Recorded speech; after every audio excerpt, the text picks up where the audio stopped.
Hey, what's going on, everyone? We're fashionably late this weekend. We had a little spin around road trip this weekend. I'll let you cipher through your favorite comments and everything and list things as Yeah, I blab and blab on. yeah, let him What's blab. going on, bro? How you holding up? Pretty good. Hi. But you know, in California, you're still on time because it's only 7 minutes after. Hey, no, you on Seven Black folks time. Okay, 7 minutes after is still late. Okay, you still. There, California, you can't even get written up. They won't even write you up for 7 minutes. there, look. Oh, California, they Mhm. they they do the most of it Yeah. out there. You were telling me before how you hire people on to do a job, and if Oh they don't yeah, want to do that job anymore, you got to find a different job for them to do before you can you let got to them go. offer something else for them to do. That makes Hmm. no sense. That's not fair at all as a business owner at all. But hopefully everybody in the comments that's been, hopefully patiently waiting for us to get going already. What's going on, Jose? What's going on, Fred? We're gonna have a very, very interesting and fun show this Frank. weekend. Hey, Frank. Frank's in the house. And Audra, I love doing this with Audra with me because she can kind of handle and hyper focus with her ADHD on the comments and get everyone tended to I tried. when I go off on my tangents. He does. But we're gonna spotlight Banna. So Banna Fields, Mhm. huge fan of Banna, and she's a huge fan of ours, and we love her so much because we sat alongside with her on our, I guess you would call, I don't want to say come up because we're still trying to do what we need to do, but I just admire her drive, interest, and with all of that information that she's absorbing and still being new, Mhm. and her fear level being high and not really showing it. I think Darren, you could elaborate just a little bit on it too, as far as you were in the game. You've been in the game now over a decade, and our even private conversations on the phone and all that stuff. You express the same thing. Getting in, it's like it's extremely, as an adult, it's extremely nerve wracking. When especially when you feel like, oh, there's a gate and there's gatekeeping and things like that and top secrets where, no matter how common it may be, it's not openly put out there because you were around since before the World Wide Web. Ah, you got jokes. This guy, you know what? He was No, right there. Hey, Will, you know you had a I pager. mean, Get the hell out of here. you are not that far behind Darren. I'm just saying. Will had a So pager. Don't worry. I had a pager, He did. I did not. but your first couple years in it was a little rough because you felt like you tell your own story. You felt like you were being told something and people did another and things like Exactly. That's that. exactly what it was. People put out there a narrative, hey, you need to follow this, go by this. But really, they're doing the total opposite, you Right, know. So they're breeding a little bit earlier, where you're waiting for your females to get up to 16, 1700 grams, but they're starting to breed at 1200 grams, depending on her age. If she's about less than 18 months and coming up to that 2 year mark, they're breeding them. You're right, waiting, even though you could feel a female growing follicles, but you're like, she's still too young. Well, by the time you turn around and breed her, she starts putting on weight, a lot of weight, right. where she gets over to almost at 2000 grams. So yeah, the stuff that was going Exactly. out there was not what they were So doing. now I know Audrey's excited for this part because we're gonna not even, hold back. We're just gonna bring Banner right on out now and jump right into it. Oh, yeah. So everyone in the comments, everybody already knows her. She's a superstar. She's She's new been hopping in the and comments, everywhere on get, everyone's live, getting Instagram, KG. YouTube. Oh yeah. Oh, yeah. She's on it and she's picking up and adding some of everything on a very, very high level and doing her Mhm. thing. Everybody here's Banna Yeah. Fields. Hi. Hey. Hi, everybody. Hopefully you enjoy the Shannon Sharp approach to the intro. Right, You know? exactly. Love Shay Shay, Yeah. right? Yeah. There we go. That's what I appreciate it. no problem, no problem. So as far as your interest into just your interest into ball pythons, how did it come about where you found yourself on ball pythons? Funny story. I've always loved turtles. Turtles has always been like my favorite animal. Like growing up, And my parents were always real weird about reptiles. Like, my dad always told me they stink, so I couldn't have none. And so, I went years and years. And then it just dawned on me one day, I'm at home, like, I've never owned a turtle, and I love turtles. Like, why haven't I owned a turtle? Like, I'm grown now. I can get a turtle if I want. So I started doing some research on him, and Paul Cafaro popped up, and I started watching some videos of his, and then it led me to Brian Barczyk, and it just took off from there. And I ended up finding like your guys' channel and Leviathan's channel, and like, that's all I do is watch YouTube and try to support everybody and all that. Well, we surely appreciate it. Yes, hugely. Yeah, absolutely. It was really nice to get to actually meet you in person at Tinley, so that was fun. We got pictures with her and all that, and it's nice to see like women specifically coming in and really getting involved in it and such, especially for like women like me, who I was not obviously well versed in ball pythons at all, and he was really the driving force, and then it got me over here interested in it. And I see all these men and they're like chopping it up and whatnot with the different genes and things like that. Now I'm finally getting there, and it's nice to see another woman kind of coming in and doing that. So it gets a little intimidating at times because it didn't seem like there's a lot of women that chop it up about genes. So no, not at all. It's very few and far between. Very. Definitely. So where are you located? Like what area on the United States? I'm in the Buckeye City, Columbus, Ohio. Oh, wow. Okay. Is it more country, rural in your area, or is it city, more modern? I'm not in the rural area. I'm like right. If you step outside, you can see downtown. If you look the main road type of thing. So I'm not like too far from downtown, but it's like if you had to drive there, it's like 10, 15 minutes. Oh, nice. You can see the buildings and all that. So that's cool. So you got things like right at your doorstep, like you can access. Everything's real close. Gosh. So you saw Brian Barczyk, you saw Leviathan, you saw us. You've seen HE, Bomb Projects, you've seen Keys Constrictors, the who's of all of this. I think all of us here, we kind of embrace everybody. Like, I don't know, we just have such a laid back approach to it. It's like if it's positive, take the information, run with it. If it's positive and negative, take the positive and run with it. Now, if it's something that's going to be hurtful to someone that needs to, maybe you're saying something that's just downright, just absolutely wrong, we don't necessarily just jump on a person, inbox them like, hey, are you aware of X, Y, and Z? Give them some type of base or fact sheet to kind of check their own facts. But we're kind of subjected to, or kind of always fall on the side of, you can't control other people. No. You can put your input, but you can't make people do what you want to do.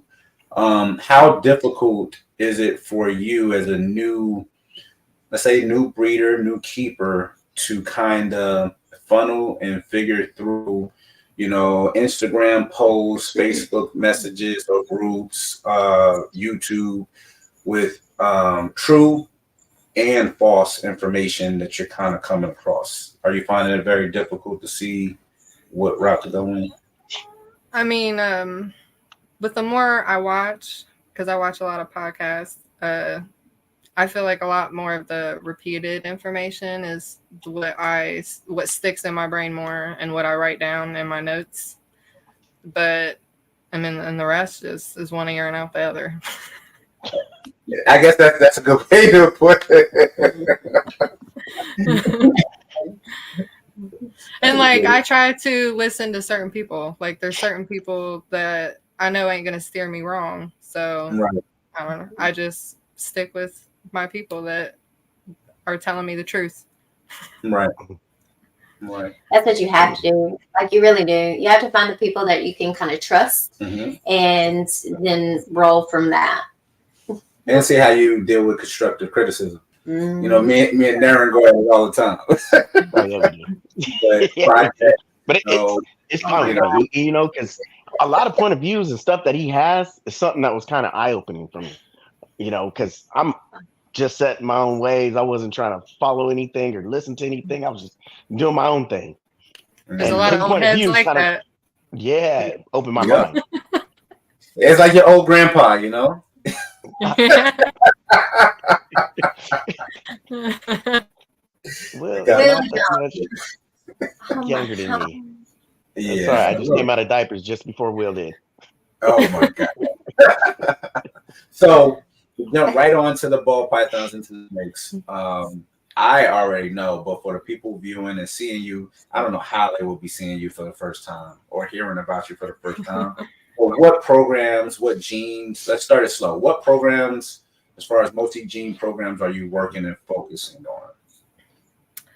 on? Hypo clown stuff. Mhm. I love my stranger boy, and I would love to add more stranger. The more stranger, the better. I think that is going to be a big gene that I would like work the crap out of. Put a lot of different stuff with it and get it into different stuff.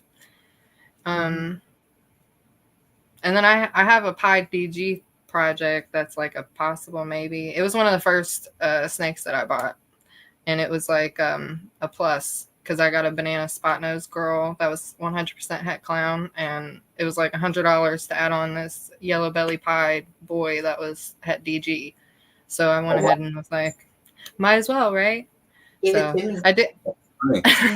I do have that, but I'm being picky about what I want to put into it. Like my vision just ain't there yet. Like I have some ideas, but I just feel like my mind's going crazy on these hypo clown combinations that I can do. Hypo, yeah. I think hypo it is just run with it. Killing it. I love hypo. Hypo's too. my favorite. Mm-hmm. My first snake was a black pastel orange ghost, and like she's the whole reason I'm in this mess. She's she's the whole reason for calling it. She's so pretty, and every time she sheds, she's just even prettier. And I love the hypo. I do too. The hypo is like just a different like look. It just looks so. I don't know. There's just something about it that just makes everything look great. Yeah. Yeah, definitely. I like hypo with the dark gene. Okay. Yeah. You like hypo with the dark gene? Yeah, especially blackhead. You know, hypo blackheads look awesome. And chocolate.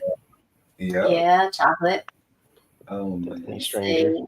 On your list, what's your next? Let's say gene you don't have that's kind of right there in your vision on that checklist.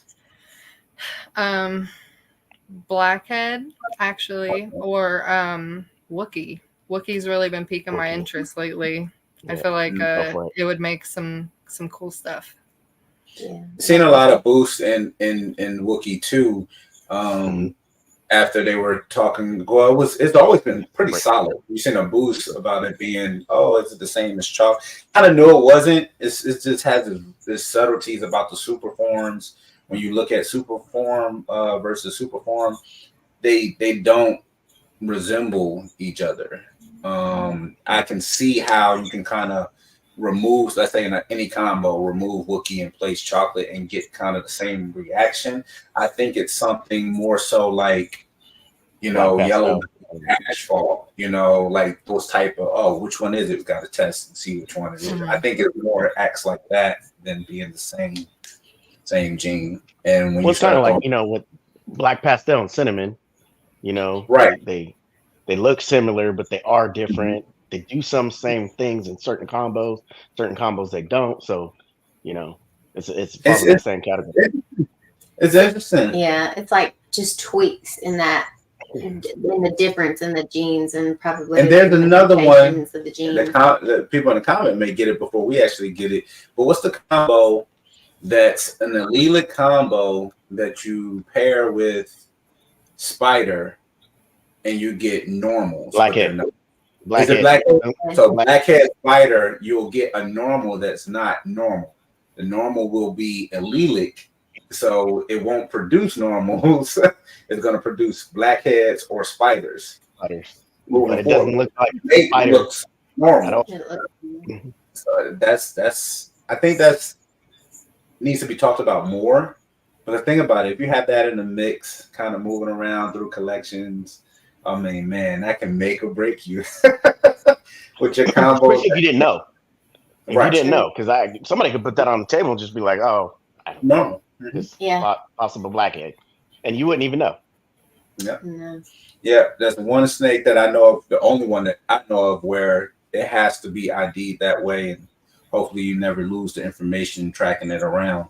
But I think there's some more other things out there. And think about that. We're 20, 30 something year, 40 something years in, and we're still figuring out new combinations, genes, and I don't know. I'm super excited about the direction. I understand how it can frustrate people where it's like, oh, another new gene, another new gene. Yeah. But genetics as a whole, like it It's doesn't meant to be matter. that way. Yeah. And it doesn't matter where you are, whether you're in reptiles, humans, whatever. Genetics there's so many mutations and there's so many creations across the board with genetics in general that it's never going to end per se. And I never said it right. Darren, you always put it out there way better than I can explain it. For everybody listening, explain kudos to Ozzy who made this concept or put it out there. But the gene, what does it say? Gene leaping or leaping alleles. Explain, you know what I'm talking about. He said over a certain amount of mutations. So the theory is after so many generations, so if you take we'll say stranger, and if you bred that down for 8 generations, they're saying that it will jump alleles. So if it jumps alleles, then it creates a new mutation after 8 generations of doing that. But you have to line breed for 8 generations to create that, and we'll have something like that. We're probably already doing it because so many people are passing around these same animals that are generations down from the next generation, and we're creating something new. And that's crazy, but the new gene is not being linked from the previous gene it stemmed from. So it's like if we're going to evolve that way, then it really means Then it is open ended. ended. Yeah, it's completely open ended. Think about it. When we do it with recessives, we're doing it with clown a lot. A lot of people are breeding clowns. Somebody's gonna have something new come out pretty soon again. Yep. Definitely. So how many snakes do you have in your collection, Banna? 7. Ooh. Okay. How many males? How many females? 3 males and 4 females. Awesome. And what's your biggest snake, whether male or female? My stranger boy is like 650, I think. Okay. And I think my my black pastel orange ghost girl is like 715. She just hit 700 like last week. I know she's a little bit over. And then I also have a super gravel that's possible het pied. I haven't got genetic tested yet. She was an auction win right before Tinley, so I'm just rolling with it. I might end up to my pied boy just regardless. So that's things that I've been trying to contemplate in my mind. But she's about the same size as my black pastel orange ghost. She's about 700 grams too. Having super gravels are great to have. You know, that's a good animal because you know always everything's gravel. You don't have to guess. You know, and it's a gene that's always gonna be powerful. Yeah, and I think that's what they started gravitating. A lot of people gravitate to the super gravels or super asphalts. I guess to get just away a little bit from the super yellow bellies, so you're not getting the all white snakes and still see some of the combinations. Which, you know, the ivories are still nice too. It limits you visually, and I mean soon I think they're gonna be doing full blown genetic panels on these snakes, and it's going to be budget friendly and everything at some point in the near future. You know, it's just so many snakes out there, and I think for tracking purposes, and you sell a snake with a certain amount of genes in it that's guaranteed or proven, you kind of can do your checks and balances after you receive said snake before you have to hold on to it for a year and breed it out. I just think it'd be economical to kind of ensure those types of things.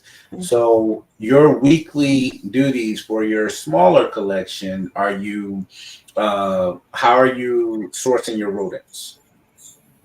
I have a local rat breeder lady that I found through Facebook that I meet up with once a week. I spend $20 right now, and that's for 4 smalls. And the rest pups, I think. Okay. That's not horrible. That's not Something horrible. like that. Shoot, I wish I was at $20. I'd be like $20. I know. Since I don't breed rodents, it's hard for me to remember like the names of them, like like Hopper, all that. Hoppers, Yeah. So I'm still trying to remember what those are called. I breed them, and I'm like, sometimes I'm like, you're virgin on the baby. Yeah. Yeah. Are you just sticking with Norwegians, or have you done anything else? I think she calls them rats, so I think they're just Norwegians. Yeah. Can you have ASFs there? Somebody told me that you can breed them here. Okay. Somebody, I forget who it was. And somebody in Wistang, that's in Ohio, but he's like 2 hours north or something. Oh wow! So you're rather close to Wisdom too. Okay, that's cool. That's cool. So are there any other breeders in your area? None locally that I know of. Like yet. Yeah. I mean, they'll come out. None that are on these platforms, because like even when except for Ball Pythons 101, like he was in Cincinnati, and I actually bought some snakes from him, because when I first started buying, Morph Market's where I started. I didn't start at the pet store, so my first snake was through Morph Market, and I had looked up on local or whatever it says. You know what I'm talking about? Yeah. Local area. Yeah. Local tab and Morph Market. Yeah. Mm-hmm. You should have a area on that tab listing kind of your places, because then that's a central area right there. Mm-hmm. But I don't know. Like the names when I do that aren't people that I associate with through the chats and stuff. If that makes sense. I feel like they're not. I don't know. What's that one guy's name? Mershawn Morphs. Somebody told me he was in Columbus, but I've never spoke to him personally. I even messaged him once, and you know how that goes. I think he's good. He's a bigger breeder. Mm-hmm. We've dealt with actually Mershawn as well. That's okay. I forgot his name. He has a very unique name, not just Mershawn, but man, I'm drawing a blank on it. Yeah. But he has a very, very nice collection. I don't remember names at all. Similar to Justin's setup. His facility is pretty nice too, from what he's posted up and shown off. Yeah, in some of these lives, it's a nice facility. Yeah, and doesn't he have an accent? Is he from here or Darian? Have you heard him talk? Because I think he has. It's not really like a deep accent. I know he's tiny. Dude, he's like my height, and like I was about to say, I know Darren. Somebody tiny, man. See, he's about to open. What's different? He's 110 pounds. So did he just admit that he was tiny when he said that? He's having this argument and discussion with me, telling me it's a difference between midget and dwarf, and I'm like, Darren, stop it. Will's not 6 feet tall, so don't worry. But he got back up in the comments. You got his dwarf buddy Jose. Yeah. Oh, did you meet Jose? Have you met Jose? I haven't met him. You haven't met him? Oh, Yeah, you gotta meet Jose. He's Yeah. right there with me. Mighty Mouse. We've done a live Short King. together. He was one of the first persons I went live with on Instagram, actually. Yeah. Yeah. Instagram. So what we found with Instagram so far, we're going to try to start boosting some of our engagement on it, try to have random lives. But we found that with a lot of your posts, it ends up after it posts and it goes and you post after, it gets kind of funneled and swept into the abyss and it's just kind of gone. So that's why we kind of gravitated toward YouTube to kind of put it out. But it's a lot of work. We kind of got the setup to a science at this point, but you still need to use other platforms to get the acknowledgement out there that you're going to be on live. Mhm. For you being new and taking the avenues that you've taken, I've seen you on Instagram lives. I've tuned in and we've engaged back and forth. What is the easiest platform to observe? Is it Instagram or YouTube? I mean, I think either or works. For me, I usually jump on people's lives. So like I've hosted a few, but it's easier to just click that plus and, you know, you're on there. Right. Versus going to YouTube, because then you have to let everybody know, like you said, like post it in Discord or post it in the chat or something like, hey guys, I'm going to be on YouTube. So, but I haven't really messed with my YouTube on the business side or whatever of things yet. Right. I think with IG, it's a little bit easier because most people are scrolling and watching reels on IG. So Yeah. And it automatically gives you that notification where if we go live on YouTube, you have to kind of look for a notification and kind of scroll through that is going on unless you already know. So it's like almost you got to wait for your favorite TV show. Yeah, you know this is coming on Sunday at 3 o'clock Eastern. You know what I'm saying? That's it. And That's then the way it is with me and YouTube. The connection issues. I think maybe it's me, but I think YouTube has a little bit more of a solid connection. I do too. I feel like Yeah. we have issues when we go on Instagram live, like a good bit, and it's a lot more spotty. Different. Yeah. Consistencies. Plus, you got a time limit, and then they're cutting you Yeah. off. That's I didn't true. even know that. Oh, It's wow. like the hour mark. It seems like it cuts you off after an hour. It's like It does. Yeah. you I have to think come they back. changed it to 2 hours. Did Or at least maybe it was just KG, because I remember him talking about it one day on his live that like they haven't cut me off yet. They must have changed it. And so because his stuff runs longer than 1 hour now, he doesn't have to start and stop or whatever. I wonder if they have to change that, because think about it. People probably jump platforms not doing it as much because of that. I bet you quite a few people have done that. Right. Yeah. I agree. Like if you have other platforms that are absolutely just you don't have to end it at any point in time. Like it would make no sense why you would even utilize a platform where you're cut off.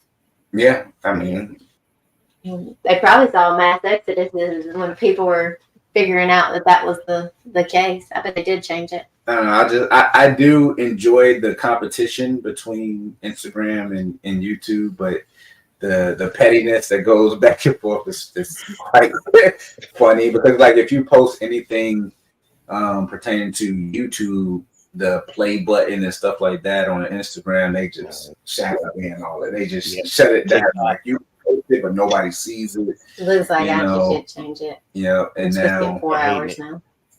And now it's like Android and iPhone. Right. Yeah. That's what I was about to say. Yeah. Yes. It's a huge battle back and forth. So I think all of the platforms have tried to isolate themselves. Well, they've tried to compete with TikTok with the reels, the shorts, all that, and 100%. TikTok just had that. Yeah, exactly, 100%. Like TikTok has that. Is it on Reels now? Like, because some of these apps you could go on to, like CapCut or whatever. So you can make a whole new reel and everything. But if you post it to your IG, they kind of shadow ban those too. Yeah. And I think that's because you want to. CapCut works with TikTok, though. They're literally like So they're guilty by association. Yeah, They're like, oh, yeah. They'll offer like, this is the cap cut. Like TikTok will run it through the feed, and they'll say this is the cap cut, like collage or whatever, a template, and then it'll send you to it, and it'll upload it to TikTok without the watermark, without the cap cut watermark. But if you use it on anything else, it'll have the watermark. So, yeah, that's interesting. So Stuff you learn. your system, your rack system, is it homemade? Is custom to get started, or did you go with the specific setup?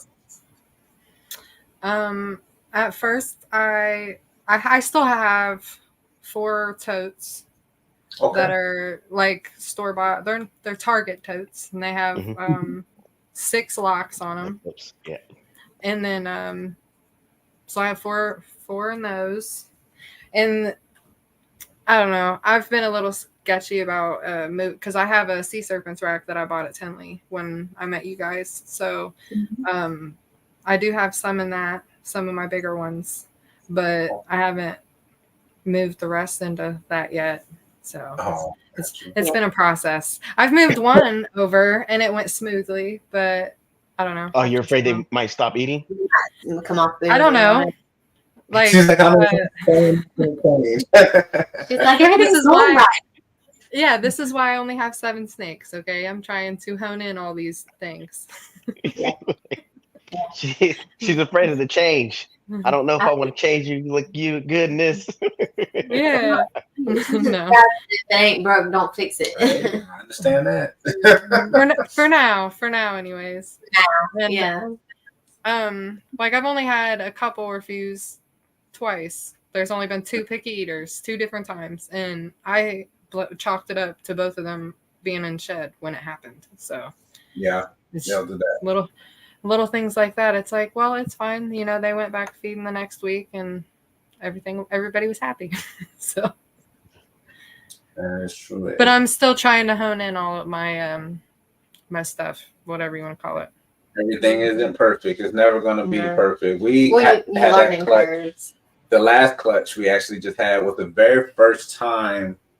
I think it's the first time we had 2 out of that clutch.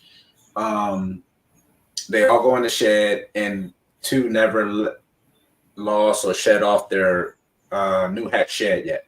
Still haven't. So they're like 2 weeks in. They still haven't. Moisture, humidity, all perfect. You know, all the clutch mates have already ate, taken their first meals. And I'm like, all right, well, isolate them, put them in their own tubs and offer. And they both ate, and they still haven't shed. And it's like you get into the science of just don't even offer food before they have their first shed. And sometimes you got to throw a curveball in there. And so they're just starting to shed their first shed now after their first meal. Mm-hmm. So it's kind of interesting to be able to put out on videos like this if anybody else runs into that, where they kind of start until they get they shed off. Go ahead and feed it. At least offer. You never know. You never know. A lot of times they'll eat. You know, if you've seen all the other clutch mates, they shed, and those ones haven't, but those ones have shed and they eat. The other ones will most likely eat. Right. Mm-hmm. Yeah. Mm-hmm. Yeah. So interesting experience to go through. Yeah. So what's next on the agenda for the next show you're going to go to, or maybe a breeder visit? You know, you might want to set up to go take notes at, you know, someone's facility. What's in the game plan? I will be in Daytona. Yeah. Wow. Okay. Phenomenal. So we're going to be in Daytona, and I plan on going to Tinley in October as well. Mm-hmm. And the rest, I don't know. Yeah. We got like our Tinley shows, our Daytona shows, and then everything is just, we have a couple more shows now this year. We do. We're doing Bob's show. We're doing Sloan Reptile show in Troy. Yeah. So we gotta figure all of that out, because I think they're 1 hour north, and then I think Bob's is 3 hours or 2 hours the other direction. 3 hours. We're 3 hours from Atlanta. We got to figure out all the dates and the behind the scenes planning, because we would like to also put out there as breeders, from the Crested Gecko side on how we approach it. We like to jump in on our own promotion side for the show, in hopes of trying to get people that want to come and see you and enjoy the other vendors that's there as well. But you be the driving force of why people are coming through the door. I think that's lost in translation sometimes. We put out videos about that, about kind of putting yes, it is the show promoter's job to get people to the door. It absolutely is. But you have to have your own lane. Yes. Which means you also have to have your own flavor on your marketing. People really legitimately need to be able to relate to you and like what you got going on, and actually want to meet you and have those conversations. And you have to be able to have that atmosphere already, put out there on whatever platforms that you're using, so that people do get to kind of know you there. And then when they see you in person, it's like, oh, I feel like we've already had these conversations, and it just kind of. Especially with you, people see you now on the live. They see you're easygoing, you're laid back. They see the project you work with. They see your comment, things like that, and now they're putting a face with your name and your comments and things like that. And it's like boom, and that definitely helps. Yeah, it depends on where you are. You got Darren, he's in California. A lot of people, like most people, know that midgets are mean. So being that he's on camera, we're getting I just know it. We're gonna be canceled. But he's approachable. Hey, don't worry. When Will shows up and a pack of midgets come and get him, you already know what it is. You already know. They're gonna carry him out. I'll be like, you'll get him. It's like it's on a log. Right. But you're gonna be the log on top of the ant. Oh my god. Yeah, it's cool though. But yeah, this engagement kind of helps put out a little bit of personality, break the communication barrier, kind of ease up on some of the first impressions. People tend to feel like they know you, or at least know you. I felt like I know you guys when I introduced myself to you. And you came right on up. Exactly. I'm like, yes. Yeah. But that's the atmosphere that we try to build. Like legitimately, like we do this because we really enjoy the community. We enjoy because we were so internet based for the longest time. We kind of had to do that to be able to even engage with anybody, because we weren't going to shows. And so when we were able to get to the shows, then it was like, oh, we already feel like we know some of these Absolutely. people. And why let anyone else tell your story when you can kind of tell your own narrative? Yeah. People can get to know you just by what they see on the internet. And then when they finally do get to see you in person, you're like, oh yeah, they're exactly the way they perceive or they portray themselves on the internet. And that's cool. But when you can like something from the internet and then meet them in person, it's like, yeah, okay. Yeah. Have you ever had that experience where that person was not like how they are on YouTube? Yeah, it's not a good feeling. Definitely. Yeah, definitely. Yes. like a light bulb is what I'm. Yeah. And then she was like, "What up? Let me think. Oh wait, yes, yes. Yeah. It's not the same." When you start knowing those, you know those people are really characters. They're really characters for what they put on YouTube versus what they are in person. And it's like, oh, okay, you want to be an actor. You write your own script. You're one of those. Yes. Yeah. Now we're entering the realm now hopefully soon with Darren and KG and Keys and everybody with merch. We're really, really working on a few different ways to put it out there. It's really, really getting close on one of them, and the next is going to take a little longer. But the merchandise for Flawless Exotic Creations should be out soon. We're going to push it and hopefully have it online and be accessible so everyone can order. So far, how many breeders merchandise have you been able to collect? She has one on right now. Absolutely.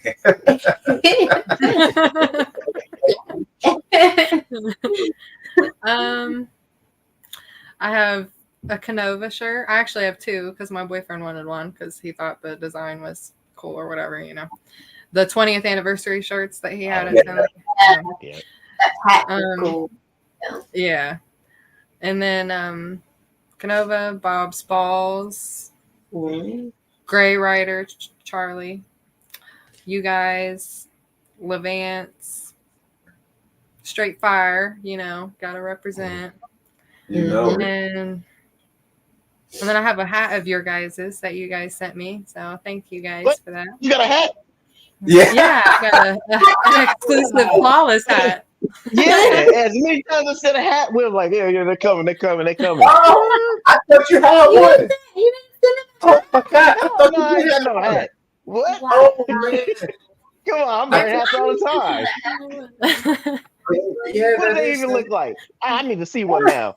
The flawless one, the one I wear. It's the black one. That one you always wear? Yeah. Let me tell I you ain't got something. He wears those, and I had him some like really made, like specifically made a red one and a black one, and like put all our patches and everything on them like it's our, and he don't even wear it. I gotta find that He don't specific even one wear it. because I have like 8 of them. I have like a ton. He keeps But I going and getting them out of the box. I I'm thought like, you stop. had one too. I've Actually, been seeing that bald head lately. we had it labeled and Oh, everything. man. It was the kid size one. It was damn. Oh, yeah? Yes. Like, They don't even make a snapback kid size. It's all one size fits all. Get out of here.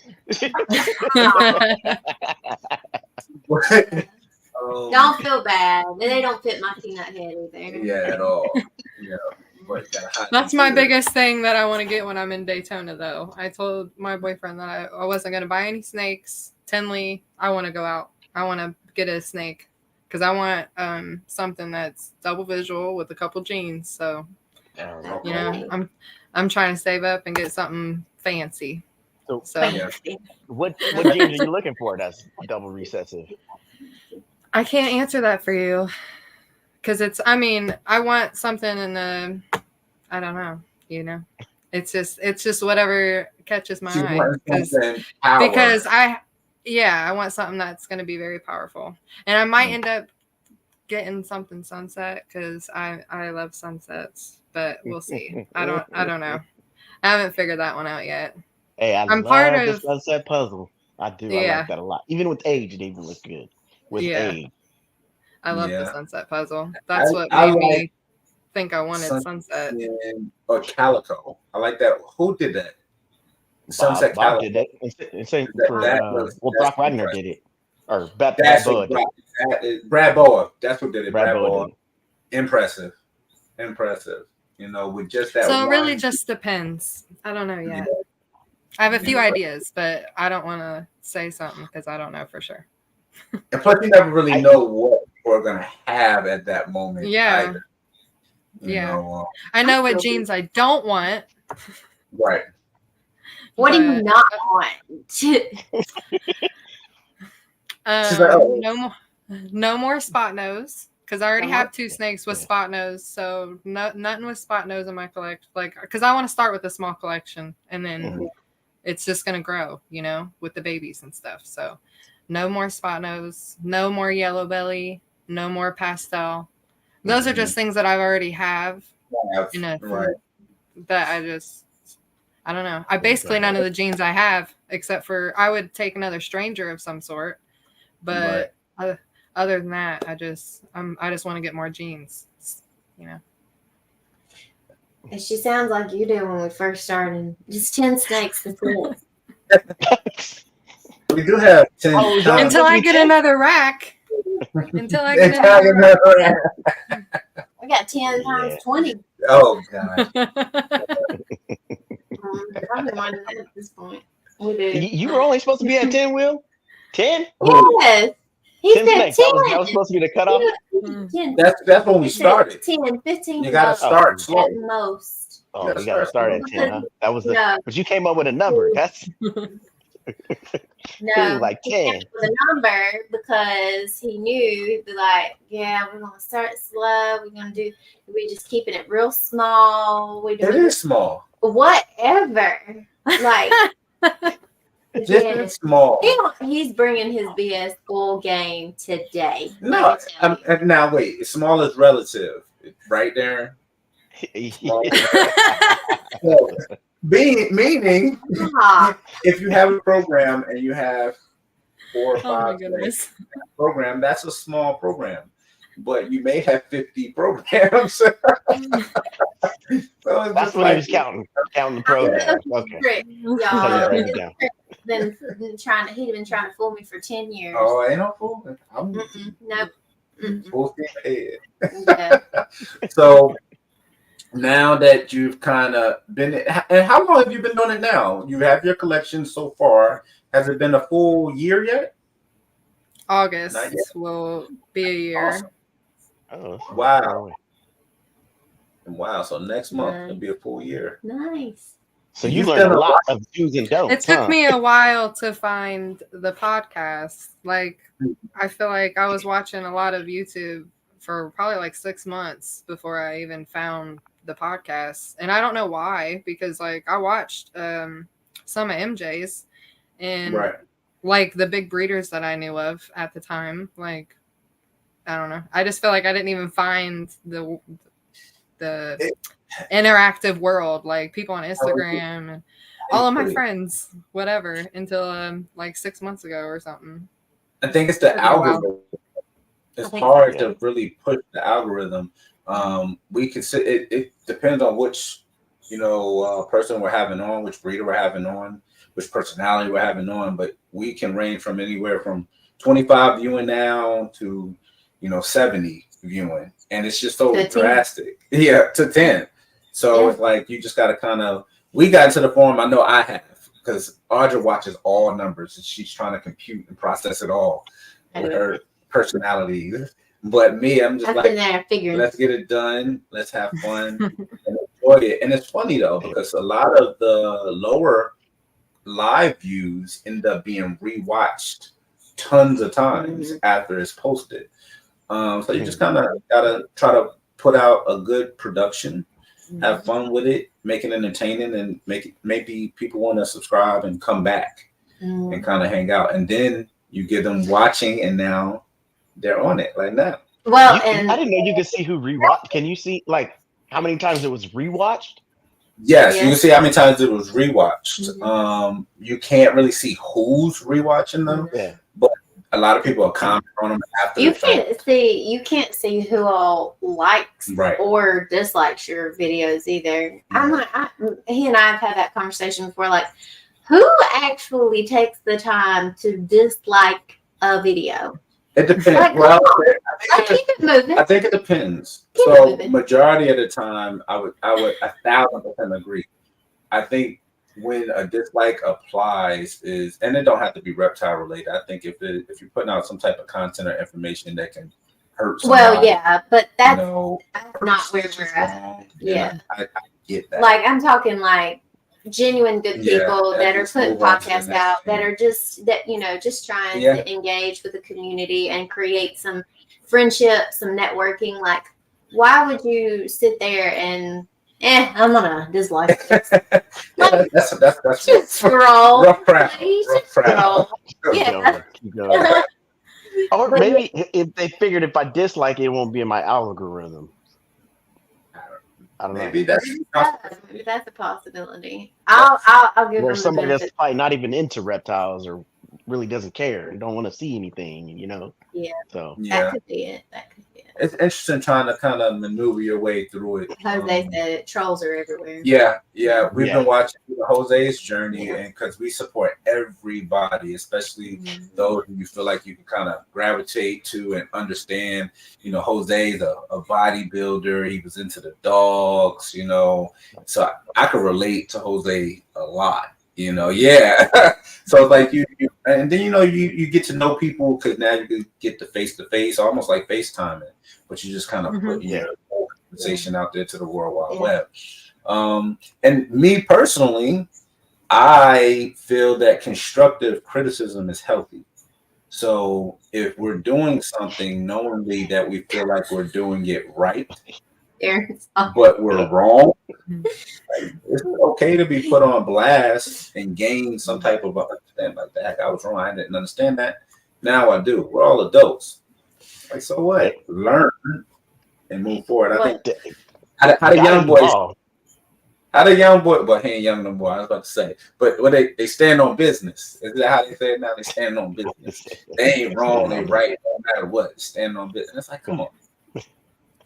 So, anyway, 3 of the best ways to open up and begin network. Banna, I think you can probably answer this straight off the bat, like what you're doing right now, right? What did you do to start engaging with people?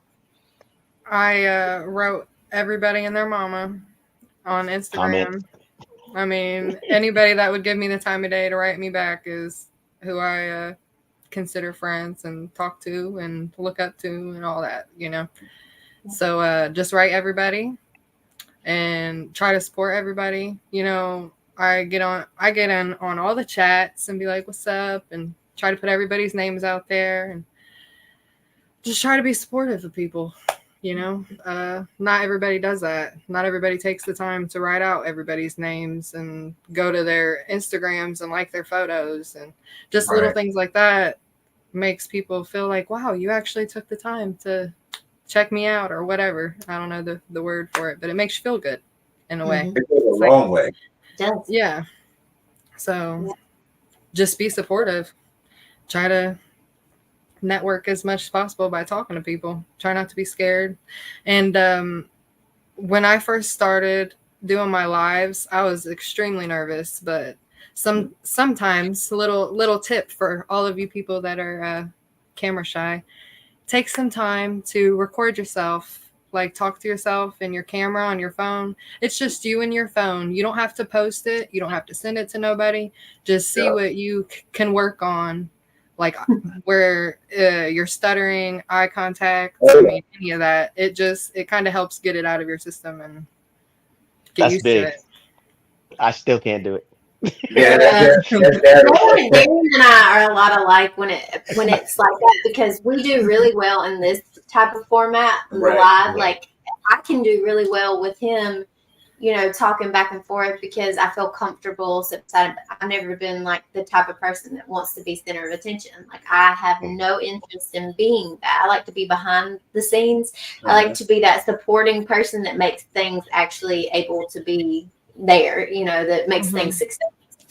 But it's funny because I'll get in front of the camera and I do this, and it'll take me 20 million takes to get one little VBS series done. And he up here a one take shawty. I'm like, really? Like, why? And I was watching him. I was laying across our bed and he was sitting in my vanity. That's where we do a lot of our VBS series. And he's like, and I'm like, she was so mad. I think that's a woman thing, because you critique so much more when it's yourself, you know. Yeah, so I think so too. I do, because it has to be just right, and I hate stuttering, and my ADHD causes me to process things. Like, it's funny, he shared this thing the other day because I sent it to him. I'm like, is this me? And he's like, oh my god, that is so you. Wait, no, you got to tell it the right way. So the video, the real, very relative to what we talked about. So, you know, I'll have a conversation with her and tell her about something, and then the way she's receiving it, I stop talking, and she's like, and then as I say, are you hearing me? Are you understanding? And she interrupts and answers. I'm like, are you slowly processing? Like that slow? Like, and he's like, but the reel itself was like this guy who I guess has ADHD, and he's like explaining and dealing with somebody with ADHD, and he's like, going back and forth like acting like two different people, right? And he'll say, do you want to go have dinner tonight? I'm thinking between 5 and 6. What time would you like to do that? And then it goes to the person with ADHD, and they're like, yeah, and it's literally so. I think it's 5:30. 5:30 will be good for me. And they're like, oh, okay. And then he says, well, you know, something else. And the guy's like, waits, and he's like trying to say it again. And the guy interrupts him. No, I heard what you said. And he's like, do I need to talk slower? Because the ADHD person says, you know, I process things slower. And it's funny because he says, do I need to talk slower? slower. No, you don't need to talk slower. I got all that. It's like our sometimes they're really fast, but it's not coming out of our mouths like that. It doesn't process from the brain to the mouth. So I have a hard time with videoing things, but I can have conversations with you like that. Somewhat legibly. Somewhat legibly, right? Like somewhat. No, she tends to create her own alphabet at times and sometimes words, and it's quite it's entertaining. Yeah, at the very least. He goes, I feel like you're slow, but I know you're not slow. You're not slow. Like, and he makes me mad. But yes, anyway. He picks on you an awful lot.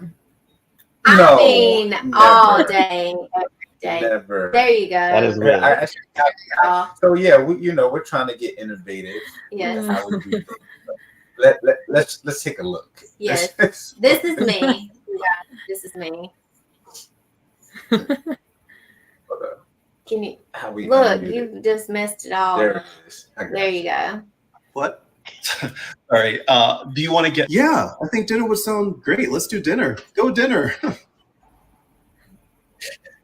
Okay. Okay. Do you want to meet up at 5 o'clock or do you want to meet up at 6 o'clock? I can do either. What? Sorry. I said, do you want to? Let's do 5:30. I think 5:30 works better for my schedule. Let me think about it. Yeah, 5:30. Let's do 5:30. You okay? Yeah, I'm fine. Why are you doing that? What? Why are you? It just takes me a couple extra seconds to process things sometimes. You know, I got ADD. It's not even HD anymore. It's 4K. I got AD 4K. Yeah. So yeah, that's what it's like to have a conversation with Audrey. Yeah, and he drives him absolutely insane. Like, and I'm like, I can't help it. Like, this is just it. I take medicine for it. I could not take medicine. You knew that. For it. And you knew that when you got with her. Thank you. Oh, he did. He did. Mm-hmm. Like, that didn't just pop up one day. He married that after almost 10 years of being together. So he bought and paid. He knew. Oh, yes. Yeah, he already knew. That was coming with it. That was a package deal. Yeah, exactly. So we actually have one more question after that last question we had. Let's see. I think it was how many times. There it is. How many times? How many times did you do that for this live, Banna? And so for preparation for a live like now, where you mentioned everything that you do as far as recording yourself, getting some common practice. Trying to work on enunciation and appearance and how you pronounce certain things. How often do you do that before doing a live like this? There's not really a set number. Like when I first was telling myself I wanted to go live, I started doing it like once a day. But like that number's just slowly died off, and like I didn't practice today at all, so right. I just feel like you gain more confidence with it. I was nervous, but it wasn't like I felt like I needed to practice, if that makes sense. Right. Oh yeah, because I've watched Darren do the same thing. It's like, oh man, now it's like it's easy. We barely talk right before the live. He doesn't even care. He'd be I'm just like, whatever. Yep. He will stumble over a word or whatever, and he's like, I don't care. But what I will find with that, I think me stumbling over words and things, especially recording content, because you have the ability to edit, and try to do the fancy stuff. A lot of the times I choose to leave it in. And the reason I choose to leave it in will hopefully inspire somebody who has issues kind of getting going and feels like they mess up on, introductions or certain words. But guess what? BALLZ does it all the time. And they're still kind of moving on. So it kind of hopefully makes somebody else feel more comfortable to do it their own way. Yeah. Nobody's perfect. Hey, y'all, if you would get my outtakes, my bloopers and stuff, have mercy. You'd hear me cursing myself out. I'm like, get it together. Like, who's he talking to? Who's he talking to? Yeah, so funny. I do. Oh, Jose said you have arrived. Yes. Mm-hmm. Let's see. So Daytona, Tenley in October. Your local scene. Who's some of the promoters in your local scene? I know you have to have Repticons. You have Repticon near you or not really? I know there's a show in Hilliard that's like once a month, but I don't think it's called Repticon. I'm not sure what it's called. It might be a show me show. Show me that. Show me. That's So, network you're in. you're in that like. You're gonna be in Show Me network. Yeah. Typically, I think Repticon's sort of over here, isn't it? I guess so. Like, but I think comes the down north, the east, coast and then southeast and goes a little south. Yeah, but then I think. But I've never been to a local show, not yet. Anyways, I've only been to Tenley. And you just want that big thing. Yeah.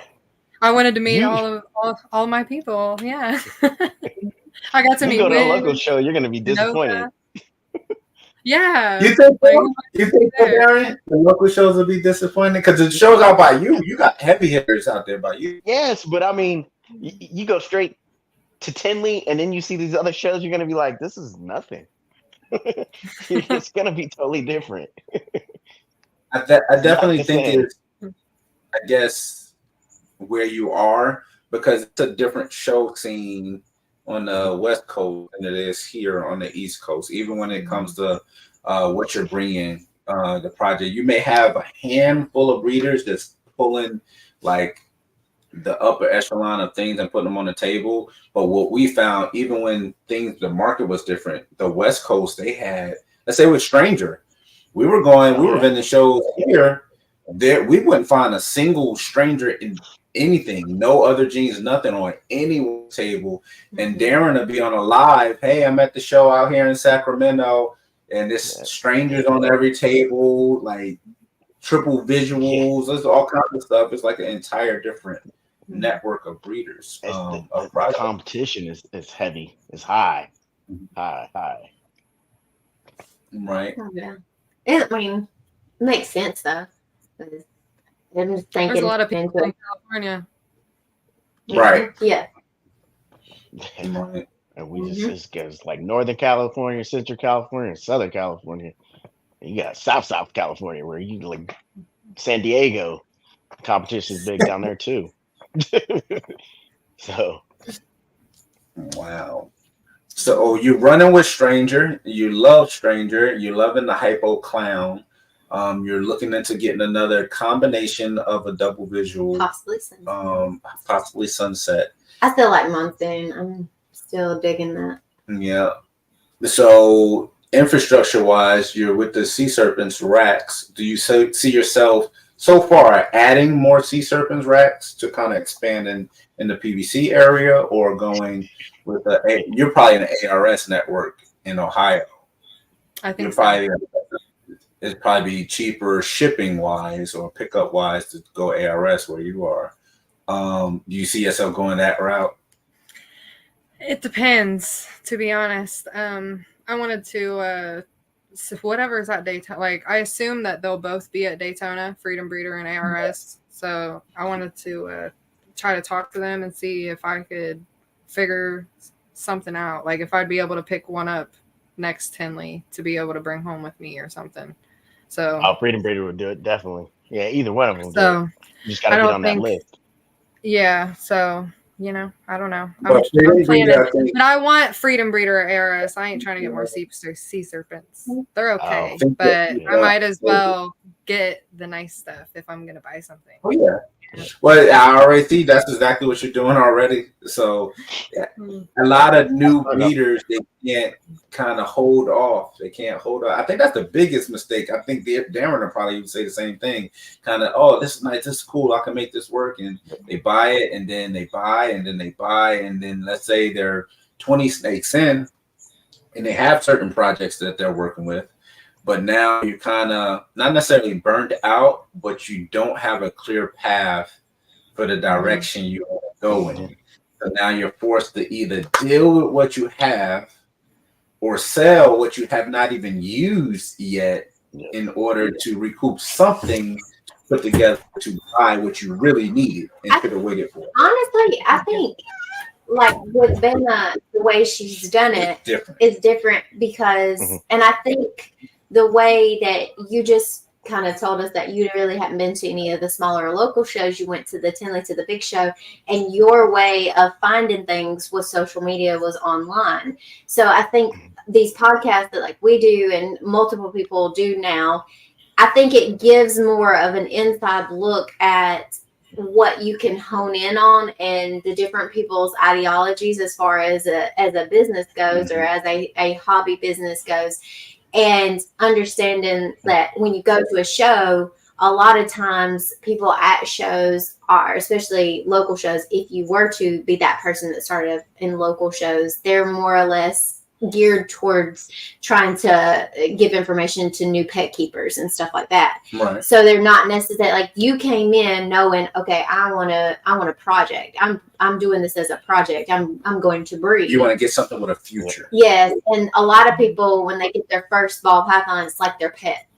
And then they may meander their way from the local show scene. Then they start looking up online, kind of some information, and then they get to the bigger shows, and then that falls into podcasts and things like that. And you kind of done it from up here down, like you're going from.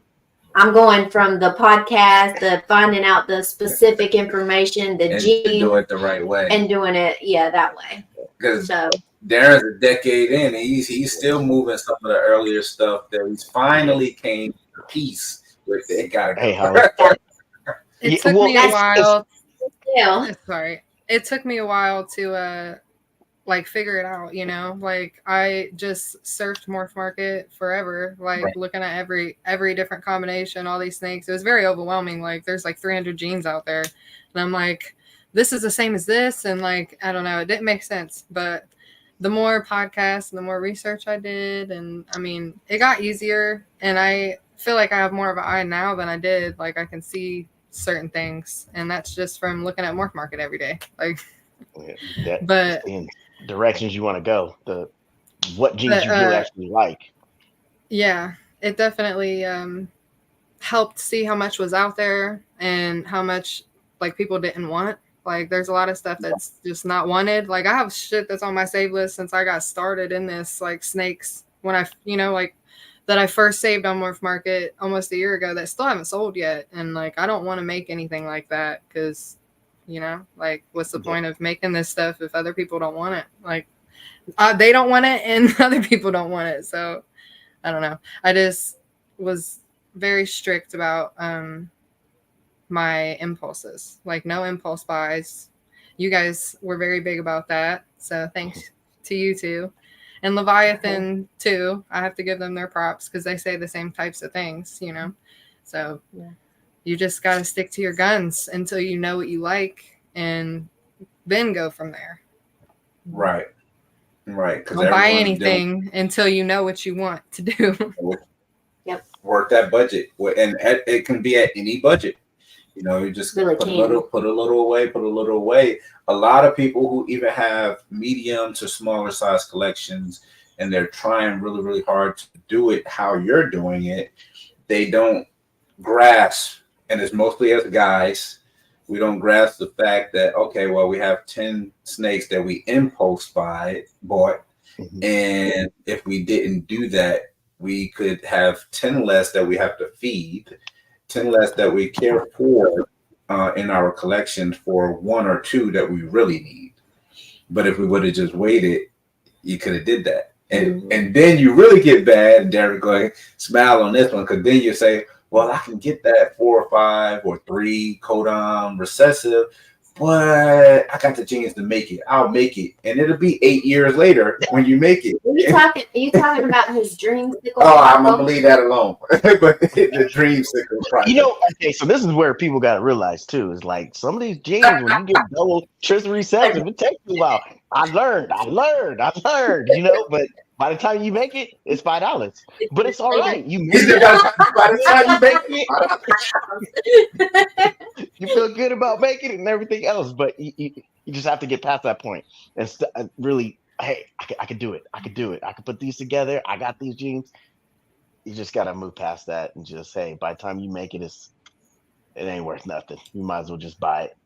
By then, You're going to be very far behind. Oh, I see stuff all the time. I'm like, oh, that's such a pretty snake, but it only has one codom in it, and it's like, like there is exceptions though. Like I just got that high intensity orange dream clown female from you guys, and that's an exception to me because who has super high OD orange dream? You know, like. Or it's not a super, but I can make supers. Yeah. And just to know that I can make supers with that in my future, like I feel like that's locked in. So it was totally worth getting that specific gene, even though it was just one codon type of thing. And the levels you could take some of these genes to, we've kind of went to a whole newfound level of appreciation of Orange Dream. Yes. With some of the stuff that's coming out of eggs and that Aussie boy. Oh my god. He is absolutely just rocking our season. Like he's awesome. Yeah. So you take a gene like that in a single gene form, there is still value in every single gene. Yep. Mm-hmm. Every single cell. At lesser, there's value in every gene, but guess what? You can't work I don't think we don't want to work every gene to its capacity, but it's going to need people with incredible collections, and they still won't be able to do everything. It's just not possible. You know, you have to be able to own in on something very specific. You can work Hypo, Clown, and Stranger all in a project and be 40 snakes in and still just touching really the entry level of what you can do with that collection. There's so many different legs of what you can do. Mm-hmm. You know, the potential is there. You just don't want to kind of, I guess, drag it out and use too many few genes to get you to the bigger stuff, which will in turn just up your numbers. Just padding your numbers. Because there's a huge difference between feeding 10 snakes. Oh yeah, 200 snakes. 20. What'd you say? $20. Cool. Now it's $200 a week. Healing. Now it's $300. Yeah. Now it's $1,200 a month. I'm hoping by the time if I ever have those numbers that I would be breeding my own rodents by then. Yeah. Because I wouldn't want to go too much higher. You know. Right. Like $20 a week's doable, but I don't know. Past that. I'll be honest, I wish we had done that sooner. Like we had started that sooner because like I actually enjoy doing rodents. I don't mind, like I obviously cleaning out the rodents it's not the most fun thing in the world and you smell by the time you're done. But I mean, I like the rats. Like I like the animal itself. I have 2 pet rats, so that are like my babies. They hang out on my shoulder and walk around. A dog on a farm. She got a non-mini pig. Who's in the back. He's not that big. He's a Juliana pig. His name is Roscoe, and he's probably the best animal ever. He really is no problem unless you try to pick him up. Then he's gonna holler. Oh my god! Like if you're killing him. I'm talking 4 fire alarm holler. Like everybody in our zip code can hear him. Absolutely. Oh my goodness. But yeah, he's crazy. But other than that, he's so good. And then I have the 2 pet rats, and we have a dog, and So now, as far as with your project, how many males, how many females are you gonna have with your projects? I might end up getting 1 more male, and I want to have like 2 or 3 more females. Okay. Like to start, and then because I want them all to be expensive, nice snakes. So, you know, it just depends. Like you said, you don't know what people's going to have. And I don't want my projects to be all over the place. So, like, I've been trying to hone in on what I want to put in what and all that. Like, I have my mahogany Batman boy. And originally, I got my stranger hypo thinking that I would pair him to my black pastel hypo, but he's also pastel. He's pastel stranger hypo, and I don't know how I feel about making pewters. So I've thought about just not breeding them together and putting him to the mahogany Batman boy instead. My black pastel orange ghost. And start making the combos that way. And it might work out well because he's a baby. He's only like 300 grams. But I don't know. He might be ready by the time she's ready because she's at like 700 right now. So and that's another thing, you know, I'm learning. I don't know how, like, months wise, how long does it take to get to the grams that you need it to get to, kind of thing. Like that's all a learning experience as well. And I know people are like, I don't weigh my snakes I weigh them every time after they poop before I feed them again. I want a record to know. I need to know they're growing. I want to know how much they're growing. And it's just been trying to get me an idea. Like my black pastel orange ghost, I noticed she gains about 50 grams every time I feed her. And if she keeps growing that way, then she should be ready by December. I think it was. I counted it up like week by week, 50 grams. Like, you know, how much would it be? So it's just stuff like that. I want to see if I'm guessing right or if she's growing like that, like if it's a steady number type of thing. Yeah, I think that would be the next map, trying to map out a security plan as a new breeder, just in case you're not able to source, which is what Darren did as well. He even helps us out. But source your rodent. Make sure that you're able to kind of like get a small little colony and try to see if you can start pairing for your rodents to see if you get something going, and just watch it, and it can grow with your collection.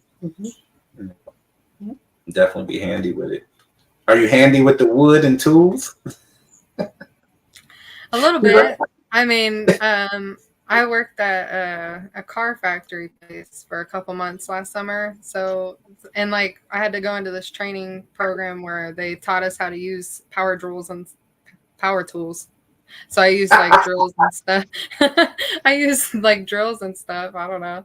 So a little bit, but I can't calculate for nothing. Like I'm not a math person. Don't ask me nothing that has to do with math. And like you know, when you measure, I can measure, but it's like the 16ths and shit. Yeah. 1, 2, 3 line. Hey, my boyfriend is really handy with stuff like that, though. Like he's built me all kinds of things. He built me a raised flower bed out back. You know? Oh, there you go. That's all you need. Give him a couple YouTube channels. Tell him to make you one little washout tub full of just ASFs. You could do it. He probably would. They will breed themselves. Like that's it. Yeah. Tell them to do one. Just do one, and you'll see a difference. And they take a long time to grow anyway. So by the time they even have some babies, you'll feed those off. And I guarantee with that collection, that's it. That's all you have to have is one colony, and you can survive off of that. I've thought about it. Yeah, you'll save $20, and they don't eat that. You gotta lock that handyman down. Yeah, lock them down, Banna. Lord, no, I'm like, baby, give me 3/4 of an inch. She bring me a whole ruler. I'm like, baby, that's a whole foot. I don't want that bad, sir. The best I like to hear is like, hey, the line is after the half, 3 lines after the half, whatever that is. Yeah. Like, 3 lines after That's the half. me. Okay. That's how I talk right there. Oh, God. 3 lines after the half. I was like, all right, I got you. Oh man. This one right here. You are I'm just saying, it's hard. Y'all seen my drilling incident? Yeah, well, I had It made me to post that. mad because so the way I had it, like that particular like driller thing. What is that? Driller, whatever. The pokey hole The thing. driller she was using. No, it's like the one that you pre-drill the hole. It's like the more she talks, the more she's losing points. No, I'm serious. What is it called? It's not the driver. It's the other one. Look, but I can weld. Don't sleep on me. I can weld. I did try to explain to her there's a very distinct sound to yes. That's what it sounds like. You're stripping that, you know. Hey, that's his sign that says stop. Okay, wait, hold up. Yeah. I had to Uno reverse that. Get that out of there. Put it in reverse, Terry. That's what he was saying to me. It needed to be That's reversed. it right there. Mm-hmm. That's right. Just you start off with one little small colony, it'd be perfect. Perfect. You probably a bag of food would probably last you a whole month. After one colony, I bet you won't even eat the whole. Probably. You know, but that'll be also making sure you have your resources in line. So I would definitely go to the local show when you can, and hopefully frequently, you know, when they have it. So again, you're showing your face there. And if it's a community that's not really that deep, which it probably is, you just got to kind of get in there and see who's all showing up. Maybe they're not big on the internet as far as engaging, but then you can find also a more direct to consumer for your productions that are your misses on certain combinations that you're going after. You never know, somebody may need, you know, certain combos that you may, even in a smaller collection, be already working past. And you can go right there and be done. Or also a backup rodent person, you know, until you really get things going. And as Darren probably will tell you, a backup to the backup. Because sometimes when things are hitting for your rodent guys, and they're able to make their sales to different breeders, it's hot and they're doing good. They may make you wait here and there, but then there's sometimes during the year where they're overflowing with rodents and can't move enough. Yeah. Agreed. Especially during the breeding season too, because the females go off of food and some of these guys wait before they really get them on food, and some males stop eating, so then they have abundance of a lot. So yeah. So definitely. So as now, everybody knowing you as Banna, are you going to tie Banna into your business name of some sort?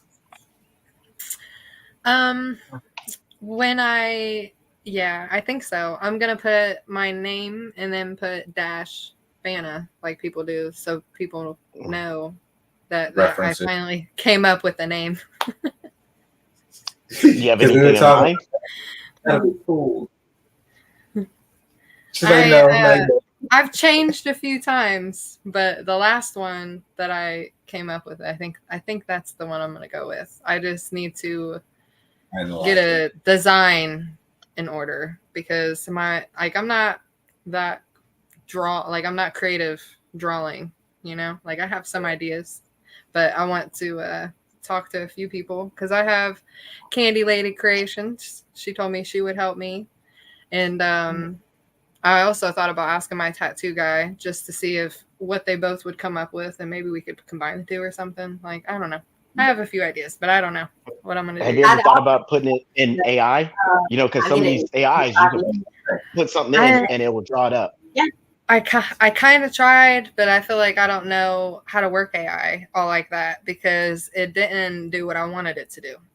It's very specific wording. You really have to come up with the correct wording, and the way you phrase it and the way you put it together grammatically matters with the AI.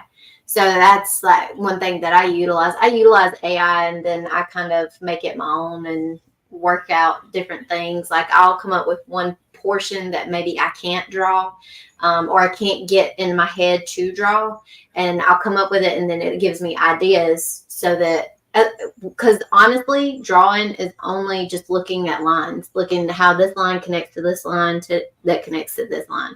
And if you can see it like that, if you can visually see it, then if it's on paper, then you can add different elements and use different elements to it. So AI is not like when you're trying to come up with logos and drawings and stuff like that, AI really helps. But for like artists across the board, I'm sure that like Noah from Oklahoma and oh gosh, what's her name? Emily Burke, and there's the other girl, Alexa did our original, our actual logos. Like when they come up with certain things, I'm sure like their creativity kicks in, but I'm sure that they're starting to utilize AI to help, do certain things. Because it's just a helper. It's like putting a tool in your toolbox. It's hard. It's not just as easy as, okay, I want, like when I was trying to come up with our likeness for a sticker, I was like, okay, bald, black, muscular man, white, slightly pleasantly plump, red-headed white woman. And y'all, some of the pictures. I'm like, they done gave me a beard, and they put him in skinny jeans, and I'm like, we'll wear skinny jeans now. What do you mean? But he didn't. The skinny jean likeness, the AI likeness of him had no legs whatsoever. He looked like a stick figure with a big old triangle up top. With knee-high boots on. It was crazy. I'm pretty sure it put him in a skirt, made him look a little crazy. Yeah, I'm like, he was cross-eyed. Yeah, it gets wild.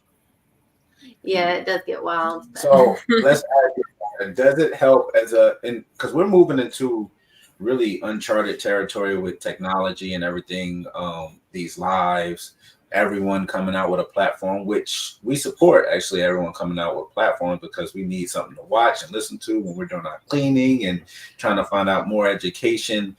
Do you think that it's a negative for the hobby as a whole for a breeder to choose, especially if they take their own collection serious, to choose to not partake in this, in the back and forth, or even engagement, commenting or engaging in people they don't know online, chiming in, just take a back seat, maybe see it, maybe not even pay attention? Do you think that's a disservice, or how do you think? Yeah, I do feel like that's a disservice because like people may know you, but how many people, Right. Like, don't you want your name out there? Like for people to know who you are, what you're about, what you look like. I mean, all that stuff really matters because it just does. Like people look up your name, like when I first got started and watching YouTubes and getting on Instagram was one of the first things I'd do. I'd jump straight from YouTube to Instagram being like, are these people real? Like, go check out their page. Like, and that's the same way with Morph Market for me. Like, since I've, when I see stuff on on Instagram, I go to Morph Market. And so I can follow their page on Morph Market and stuff. And I mean, I just like looking at stuff like that. And then I'll look at podcasts. Have they ever been in? Like, I'm looking for Brock Wagner because I'm like, he's like, I've heard this name. What does he look like? So he has a few podcasts out there that he's done and just stuff like that. I mean, whether you're big or small, it matters because you people be over there typing your name, trying to see if if you've done podcasts and stuff. Mm-hmm.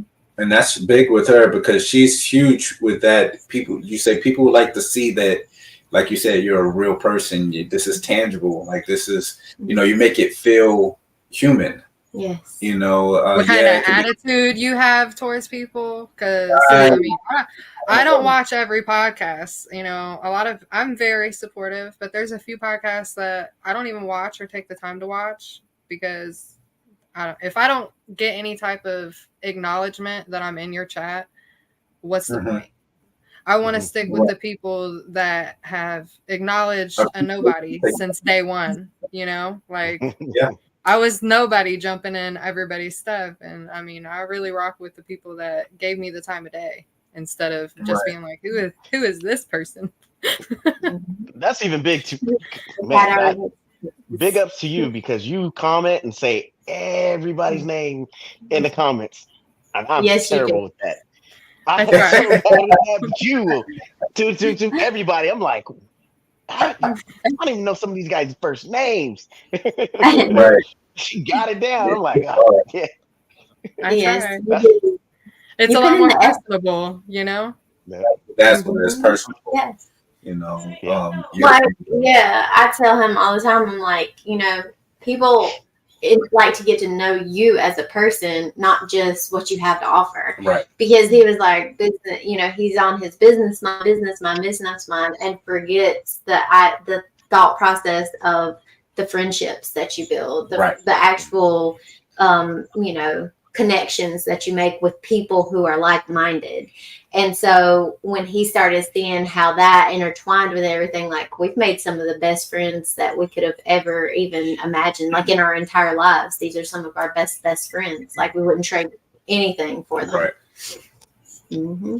Another thing that I want to say is a lot of the times I'll go to people's Instagrams to try to get a face to the name, because coming into the hobby, I don't know anybody, and I want to know what flawless looks like. And going to your guys' page, you can see there's 2 people. I can see y'all's face. You know, you get to hear your guys' voice, stuff like that.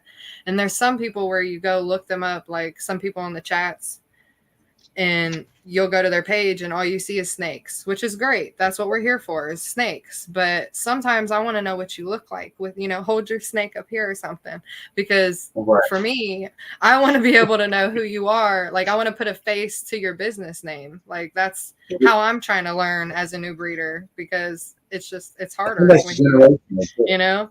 I bet you I walked past probably 100 people at Tinley. I didn't know who they was, and I was interacting with them online, but I didn't know what they looked like because I didn't know any of their faces at the time. Like I knew you guys, I knew Canova, I knew Brock Wagner, I seen Leviathan, but Courtney and Steven weren't together at the show, so I only got to the picture with Courtney, but they were moving around. That was the same way we were.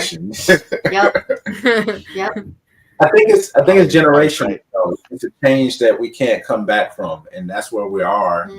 And we kind of absorb it. What was that thing y'all used to use? Newspapers. So it's like newspapers, you know, how you the older people, the generation. Where's he going with this?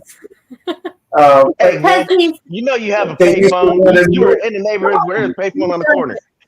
Yeah, where they get the newspaper every morning. They want to see what's going on. And now it's the news. Now I say that because I'll be right back. No problem. It's direct to consumer at this point. You know, so you're taking the news. It goes right to Facebook, Instagram. I mean, everybody heard about yesterday. You know, and everything. That was so quick, like seconds. Immediately. You had it all. It was live. Boom. Seconds. Wait, like, not even seconds. You knew about it, and within minutes, they had 50 Cent with the Trump face and everything in the booth. And I was like, they memed it immediately. So I sent that to my brother, right? And he was like, "It's fake news. It's fake news." I was like, everything on the internet ain't fake, but I mean, I get it. Everything. I'm like, this is real, man. I had to go through and record everything, clip it, and sit there. And he's like, okay, it's real.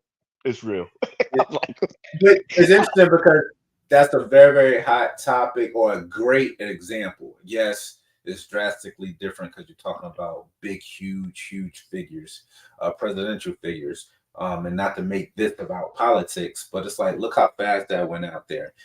Look at how positive and negative things that go on in the snake community, how fast it gets out there. So if you're there, you need to figure out whatever lane is your lane to go down, just how all that negative stuff and funny stuff and not so funny stuff get out there immediately. You now have access with these platforms to get whatever is going on, your clutch, availability. You never know. You may have some type of emergency where you just need not necessarily me, but assistants. You need a few breeders to come help you move snakes because you're dealing with it. It happened with DPR in Canada where they dealt with the flood. Hey, Antoine was the calmest. Everybody go follow DPR over here in Canada. Dude is really, really cool. And you can listen to him talk forever. He has a very calming voice with his accent. But he was knee deep in water in the flood. And he was still the same. Just recording this video. Oh, this is just what we have to deal with. And I'm like, I would be having a heart attack. You know, but get the buckets. You can usually try to reach people immediately and avoid hopefully any type of catastrophes. Although I'm more of the type of person that I flip out over the small little things because things irritate me like that. And the high pressure situations usually I'm pretty good in. I'm just like, okay, let's do this. I'm tunnel vision and get hyper focused on it. Yeah. But he was like, I don't see how he was not flipping his lid.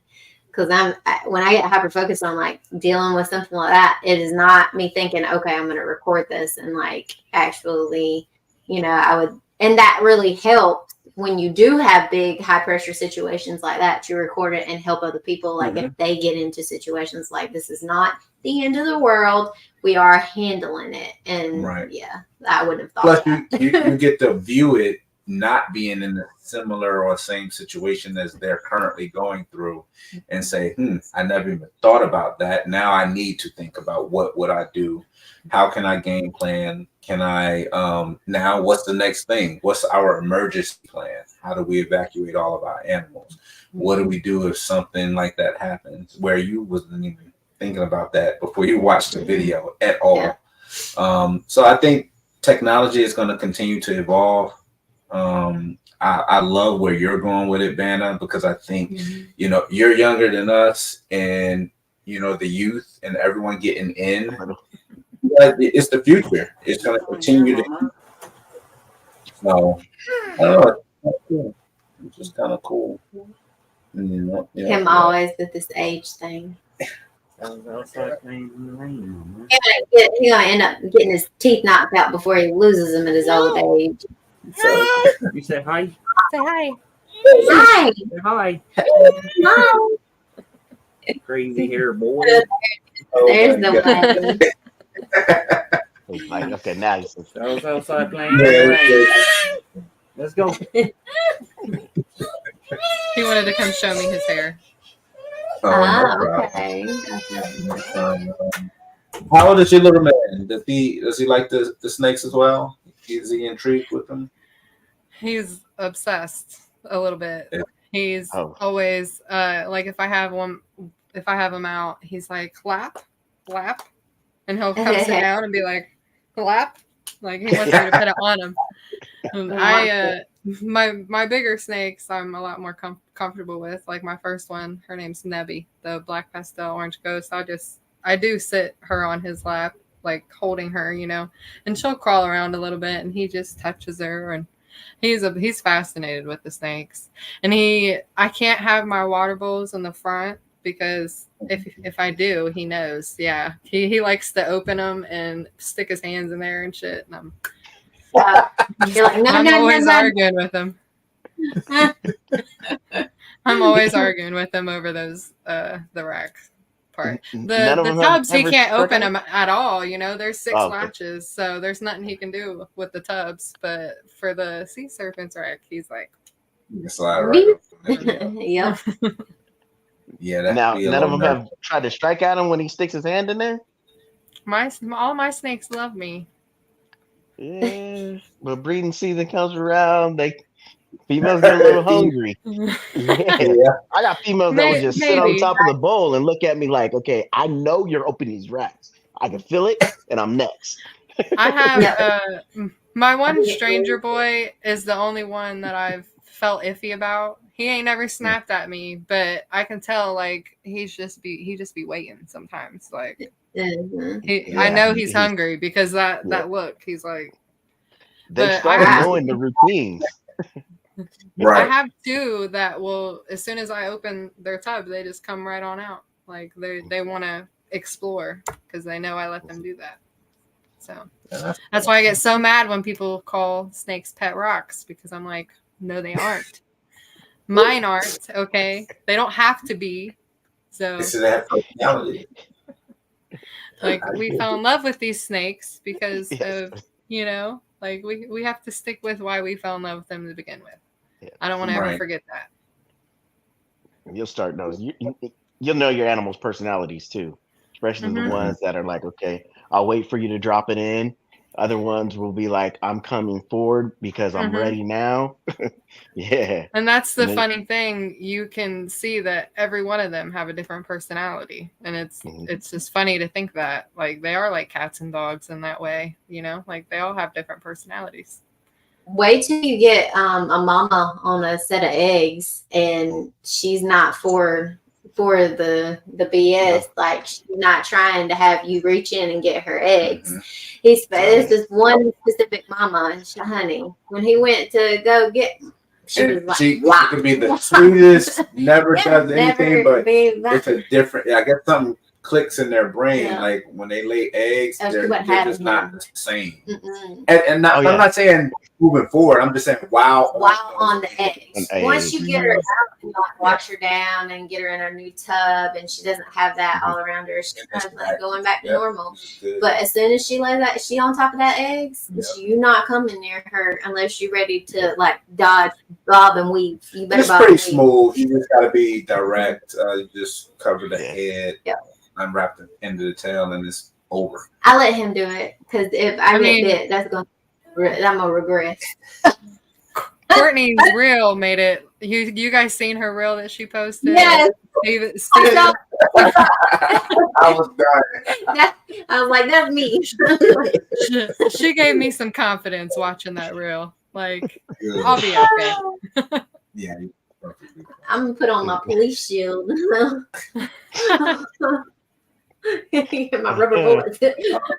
So one more question for you.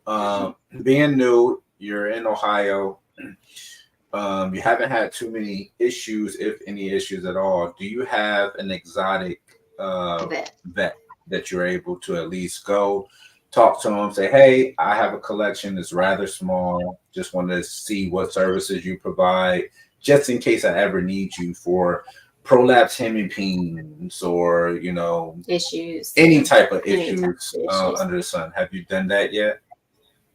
I haven't took them in, but I've emailed back and forth with a place. So I do have one place. I was asking them about stuff that they do and if they have experience with snakes, because just because it's exotic doesn't mean that they have experience with snakes. So they'll say birds. Birds are considered exotic now too. Mm-hmm. So. Exactly. So I do have the one place that I've emailed with, but I haven't had to deal with that. Yeah. I've done the those tests, the NIDO tests. Right. Yeah. Mm-hmm. I know our vet actually retired,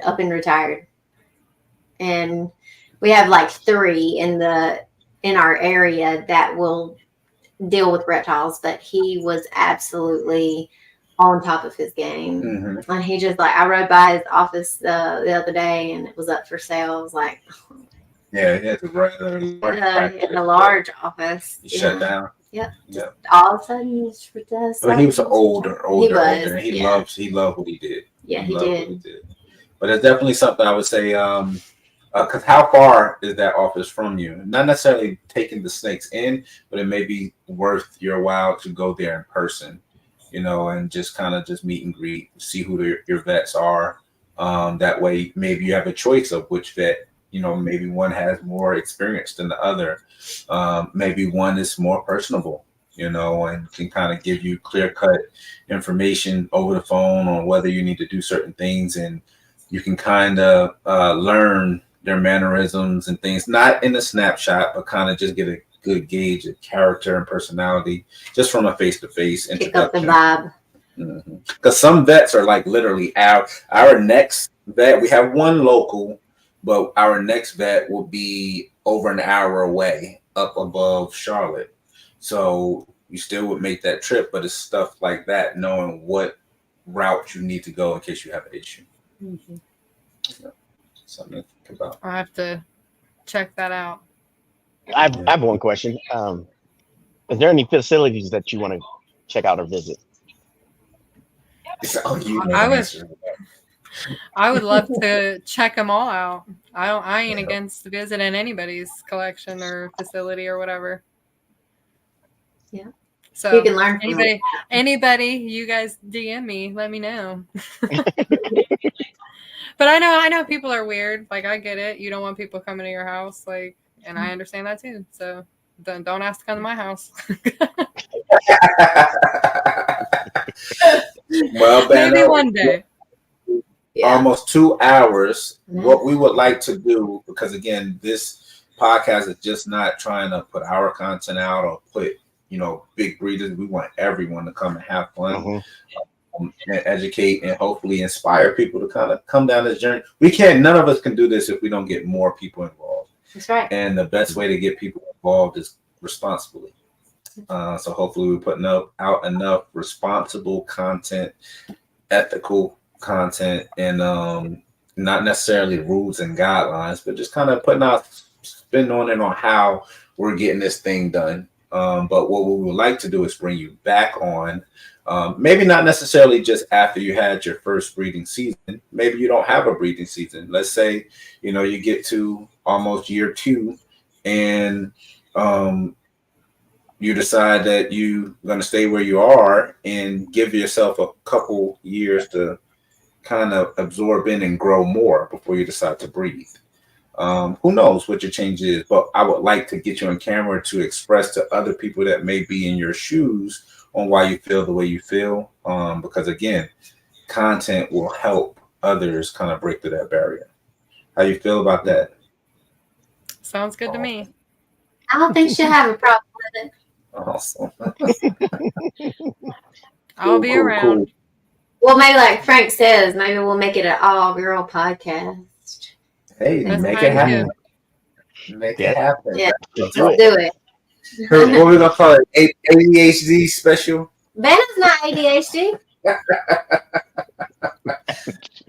No, I don't have the problem. That's not her problem. Oh my gosh. Well, guys, really, really appreciate you guys tuning in on a Sunday, stopping by and checking us out as we had Banna on, who, everybody knows exactly who she is We because all she is know. everywhere. Yeah. But we'll be back again in another 2 weeks. We're going to get Darren, see who we have scheduled. Who we have scheduled next, Darren? Do we It's know? Ash from Ash. Morph Minded. Yep, I Ash from remember. Morph Minded. He has That's a new gene that it's So, kind of pretty we cool. can see that.